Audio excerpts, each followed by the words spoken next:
शिवे सर्वार्थ साधिके शरण्ये त्र्यंबके गौरी नारायणी नमोस्तुते नमोस्तुते। यहाँ से इस समस्त संसार की जो रचना हुई है यहाँ से हुई है, सब जानते हैं। बाबा के ज्यादा जो सारा, मगर थोड़ा सा सारा समय भी दे दूं।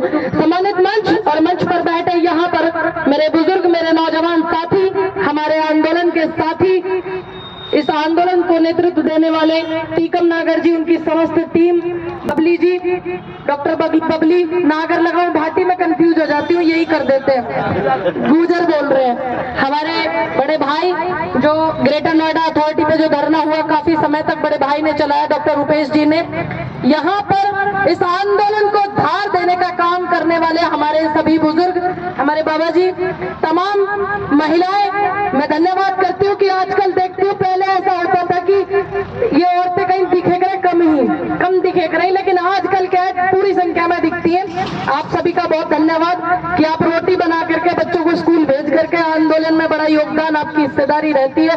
और इस देश में अपनी सबसे ज्यादा भागीदारी रखने वाले वो नौजवान साथी जिनके लिए हम लोग यहाँ लड़ रहे हैं, मैं एक बार चाहूंगी कि आप सभी वो लोग हैं जिन्होंने लोगों को रूपरेखा, दशा निर्देश दिए हैं, अपने लिए एक बार तालियां बजा दीजिए। हमारे लिए तो डॉक्टर साहब बजवा देते हैं, आप अपने लिए बजाइए। यहाँ पर आए हुए प्रशासन के सभी साथियों का भी धन्यवाद करती हूँ कि जिस तरीके से व्यवस्था बना करके रखिएगा, ऐसी उम्मीद करते हैं आपसे हम लोग, वरना आप हमसे कैसी उम्मीद करते हो ये आप हमसे बेहतर जानते हो, हमें बताने की कोई जरूरत नहीं है क्या नहीं? देखिए ये वाला जो मुद्दा यहाँ कोकोला कंपनी के उसमें बैठे हुए हम लोग धरने में, ये कोई पहली बात नहीं हुआ है। रुपेश भाई हमारे इस चीज के गवाह हैं कि जब हम वहाँ नोएडा पर बैठे हुए थे तो वहाँ और भी न जाने कितने ऐसे धरने डॉक्टर रुपेश, टीकम नागर जी या हम या बहुत सारे जो नोएडा से लोग आए हुए हैं उन सभी के नेतृत्व में हुआ है। क्योंकि ये लोग क्या बोलते हैं कि लोकल है, यही बोलते हैं ना कि लोकल वालों को नौकरी नहीं देंगे, लोकल है।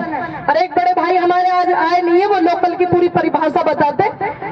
लोकल का मतलब क्या होता है? लोकल का मतलब होता है नकली। कोई आपको नकली कहे तो आप बर्दाश्त करोगे? आप सुन करके चुपचाप आ जाते हो। लोकल का मतलब नकली होता है। नकली तो ये लोग हैं जो आकर के यहाँ पर बैठे हुए और आपको यहाँ पर न काम करने का वो करते हैं और न आपको कोई जिम्मेदारी देते, न आपको अपना समझते।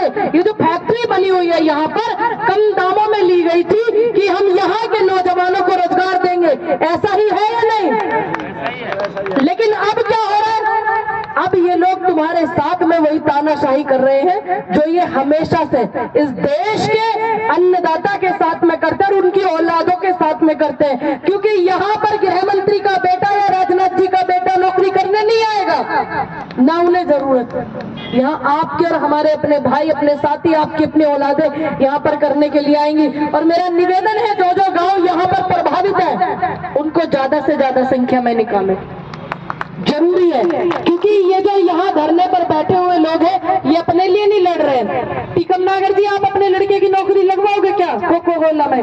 नहीं ना। यहाँ जितने भी संगठन के लोग बैठे हुए हैं किसी को अपने बच्चों की नौकरी नहीं लगवानी, ये बात समझनी होगी। यहाँ के जो गांव के लोग हैं वहाँ अपने बच्चों के भविष्य के लिए आपने खेत तो इन्हें दे ही दिया, अब आप इन्हें यहाँ पर तो स्थापित करने के लिए बोलो। इसके लिए आपको अपने अड़ोसी पड़ोसियों को भी लाना पड़ेगा और गांव में से और लोगों को भी निकालना पड़ेगा।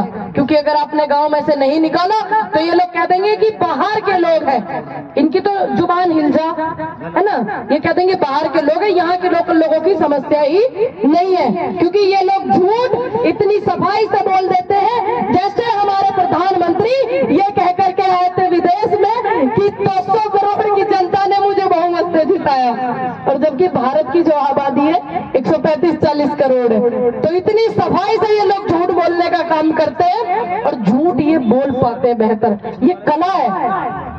तो मैं तो कहूंगी संजय भंसाली जी से कि हमारे उत्तर प्रदेश के जो सीएम है और हमारे जो प्रधान सेवक प्रधानमंत्री जी, बढ़िया सा कोई रोल इन्हें देवे।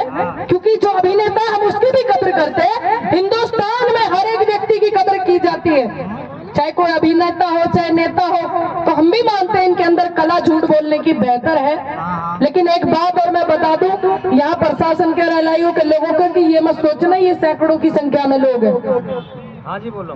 अगर जब बात आएगी तो जैसे मोदी नगर में बसें भरवा करके भेजी थी और जैसे मोदी नगर में महिलाओं ने ताला डालने का काम किया था, वही आज यहाँ पे होगा। चंद दिनों की और दूरी जो है वो हम तय कर लेंगे थोड़ी देर में, क्योंकि ताले डालने की जो कला है वो हमारे जो साथी हैं, हमारे जो भाई हैं, वो हमें बेहतर सिखा चुके हैं। आजकल महिलाओं को ही वो आगे रख रहे हैं, जरूरी भी है, क्योंकि इस देश में आजादी से लेकर के आज तक 1947 के बाद का सबसे बड़ा आंदोलन इस देश ने देखा था, उसमें भी महिलाओं की बहुत हिस्सेदारी थी, ठीक है नहीं थी? तो इसलिए महिलाओं को जब आप आगे रखते हो तो महिलाओं को भी गर्व होता है कि हमारे भाई, हमारे साथी, हमारे चाचा ताऊ हमें आगे रखते हैं और हमसे नेतृत्व करवाते हैं। यही वो सत्य है कि जिस आंदोलन में महिलाओं की आहुति चली जाती है, जिस भी यज्ञ में, वो यज्ञ ही तभी सफल होता है। चाहे ब्रह्मा विष्णु महेश बैठ करके अगर यज्ञ करते हैं तो वो सफल नहीं होता है। जब उसमें उनकी धर्म पत्नियां बैठती हैं, ब्रह्मणी और गौरी और माँ लक्ष्मी, तब वो यज्ञ सफल होता है। क्योंकि सभी को साधना सार्थक करके साधना और उसको साध करके रखना, वहां जब आता है नाम तो सर्वप्रिय महिलाओं का नाम आता है। यहाँ भी भारी संख्या में महिलाएं पहुंची हैं।